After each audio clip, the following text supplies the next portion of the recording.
Improving the immunity is something to wish for, especially in these times of the pandemic. But it's very confusing to understand how immunity can be improved, because immunity is not a single setting like temperature or blood pressure, but rather a process put into action whenever and however required. It involves numerous cells, organs, and chemicals, as we discussed in the previous video. An important question is whether immunity can really be improved, as the body has got an innate mechanism called homeostasis, by which body constantly tries to maintain a balance in the number and quantity of cells and chemicals. It prevents too much increase or decrease of these quantities from the normal. Much deviation from the mean will be expressed as symptoms of diseases.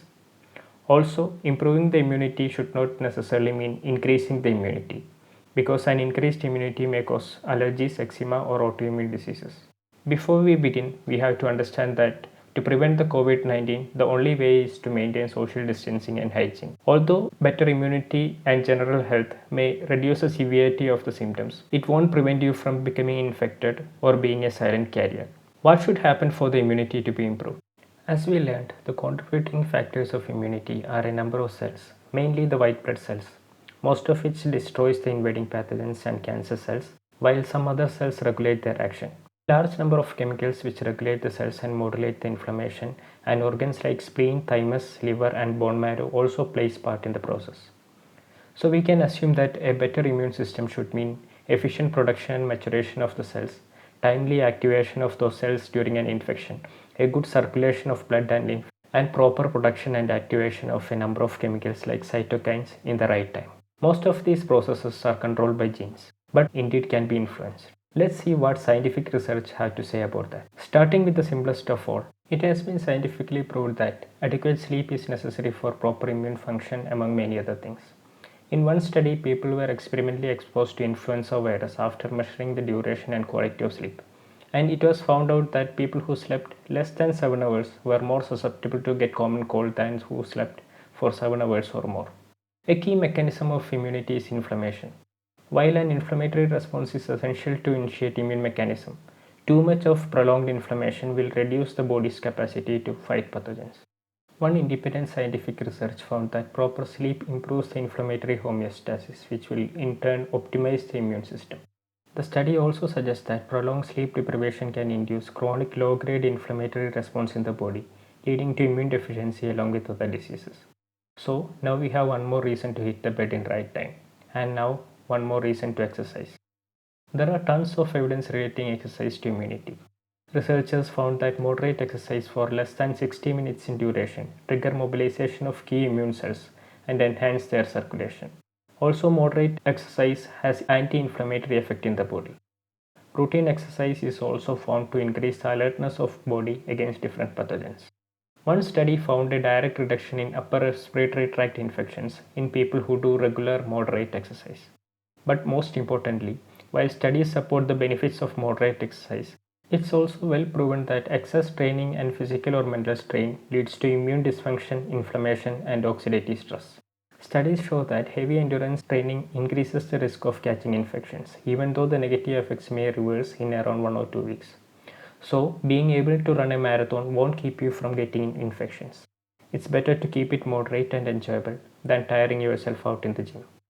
Also, regular exercise is very important, as it is found in researches that people who have metabolic errors like obesity and diabetes are more susceptible to infections than others. So if you're having diabetes or a lot of extra kilos, you should take extra care. Another group at increased risk are senior citizens. Scientists have found that the capacity of immune system decreases with old age, probably because the thymus gland, where some immune cells mature, shrinks naturally as we grow older, or the elders tend to have some or other inflammations, or due to more chances of malnutrition, especially micronutrient malnutrition. So, the elderly must take extra care not to contract infections and should keep up with the balanced diet and mild exercise. It should be better to watch out for vitamin or mineral deficiency and take supplements if needed. One of the most commonly occurring immunity suppressing factor is stress. Chronic psychological stress stimulates inflammatory response in the body, which if prolonged will reduce the immunity.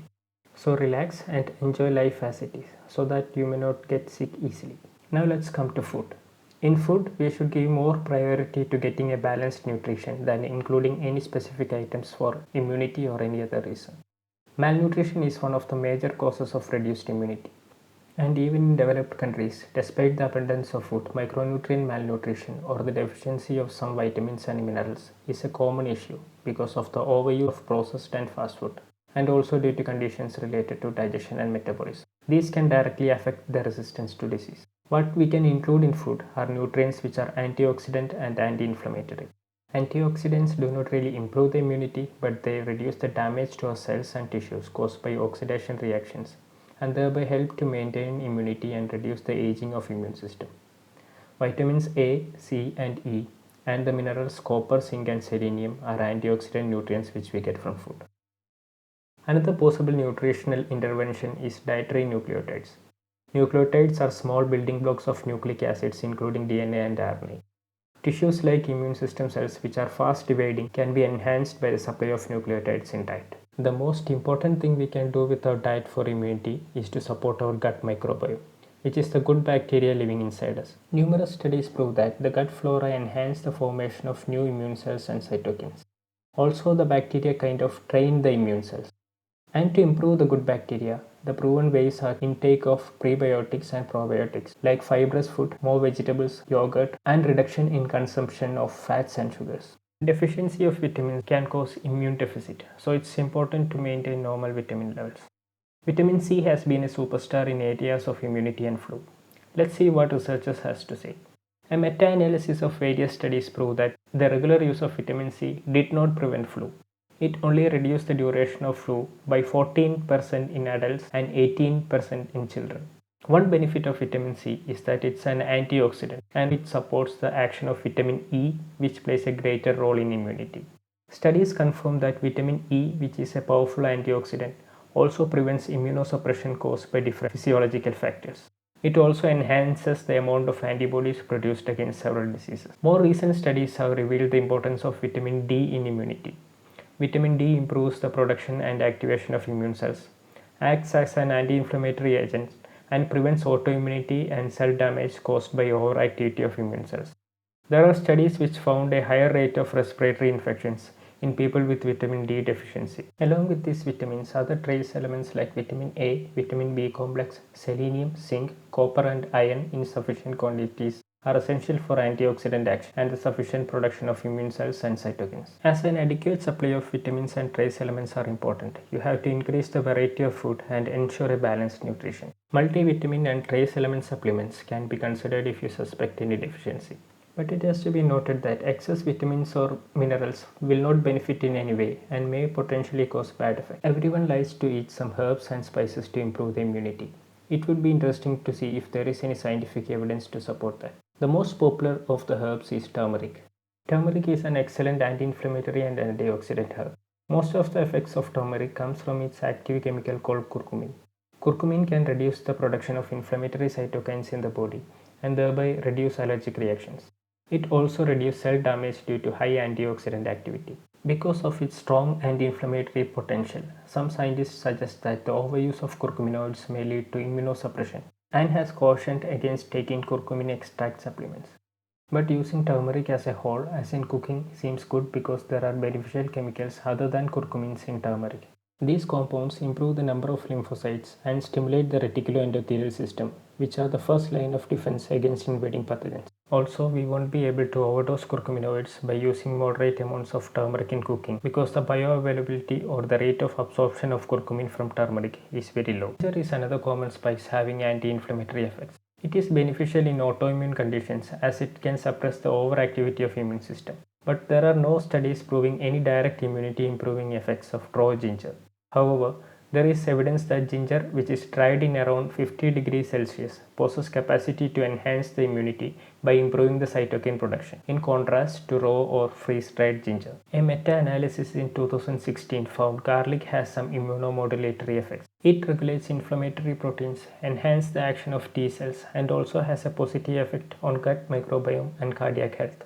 Moreover, garlic supplements have shown capabilities to reduce the intensity and susceptibility to common cold and flu. Honey is another powerful anti-inflammatory and bactericidal agent, especially when applied externally, which is why it helps in faster wound healing. But there is no scientific evidence to prove any immunity improving effects of honey, other than that it's a good antioxidant. Also, it has to be taken into consideration that source and type of honey can vary its effects. The ingredients used in Ayurvedic medicines for immunity related conditions are proven by various animal and human studies to be having potential to affect the white blood cell count, inflammatory chemicals, cytokines, and antioxidant levels. One advantage of Ayurvedic medicines over herbal extracts is that several herbs are used together to prepare one medicine. So the effect of one active component of one herb is catalyzed, mitigated, or modified by the other ingredient in the same medicine. While these medicines are giving excellent results in patients having different conditions, no clinical trials or studies are available on how they will act in normal healthy individuals to improve the immunity. Panchakarma treatments are also proven to restore normal white blood cell count and lower inflammatory markers, but it's not a good idea to conduct them without proper medical supervision. Can doing yoga improve the immunity?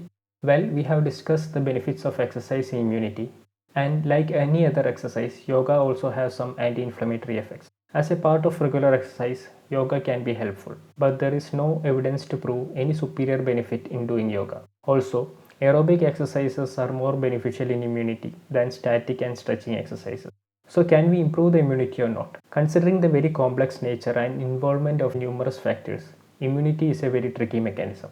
For example, inflammation and killer cells are very essential in fighting infections, but an increase of those may damage our own cells.